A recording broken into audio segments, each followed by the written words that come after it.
When we think about protecting nature, our minds usually jump to fences, right? Setting up boundaries to keep people out and the animals in. But what if there's a totally different way to do it? A much bigger, more ambitious idea that sees us, humanity, not as the problem, but as a key part of the solution.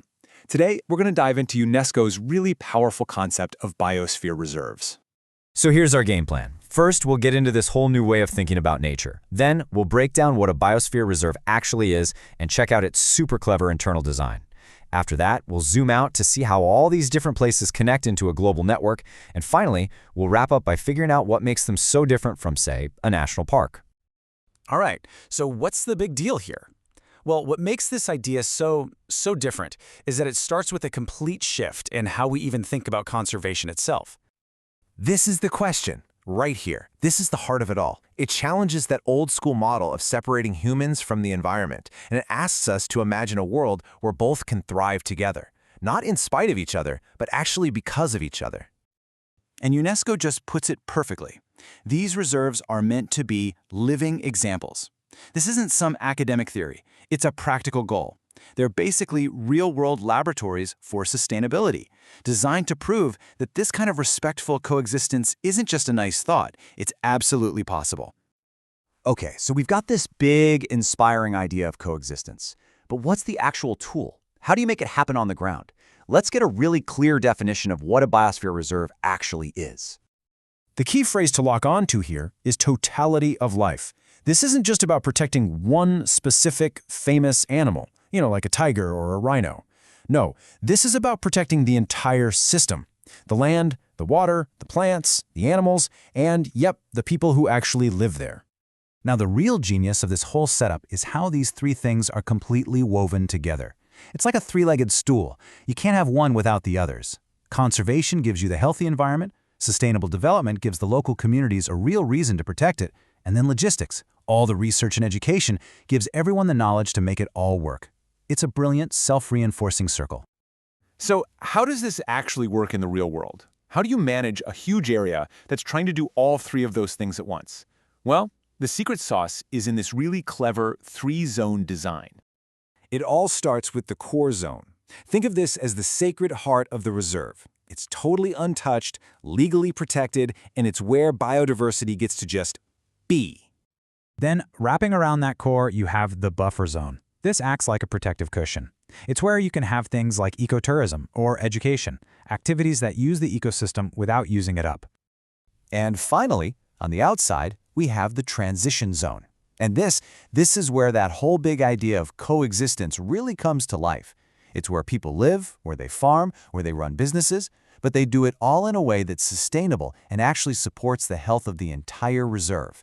It is a true zone of cooperation. So we've got this incredible model for a single site, but the power of biosphere reserves goes way, way beyond any one location. You see, they're all part of a global family, a huge network. This whole concept is managed under a UNESCO program called the Man and the Biosphere Program, or MAB for short. It was launched way back in the 70s with a mission that was honestly way ahead of its time, to use science to figure out how people and nature can just get along better.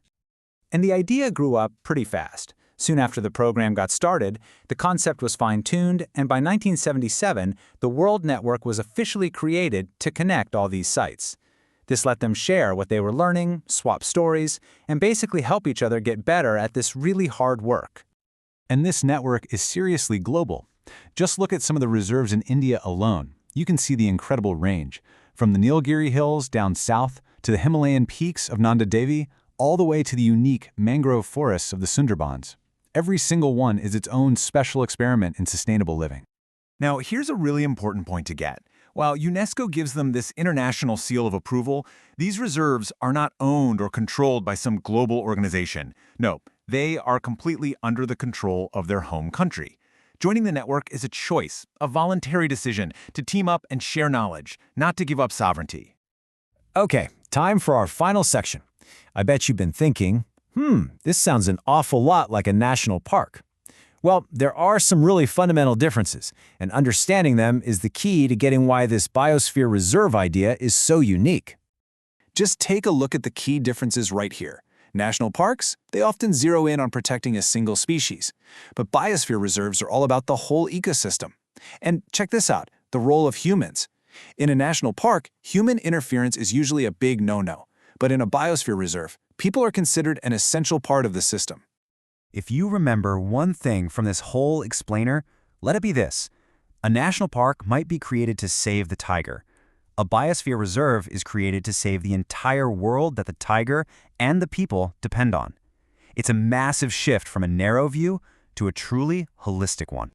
And that leaves us with a really fascinating thought to chew on. We've seen how this zoned approach, a protected core, a supportive buffer, and a cooperative transition area, can create balance in natural landscapes. So what if we applied those same principles to how we design our cities?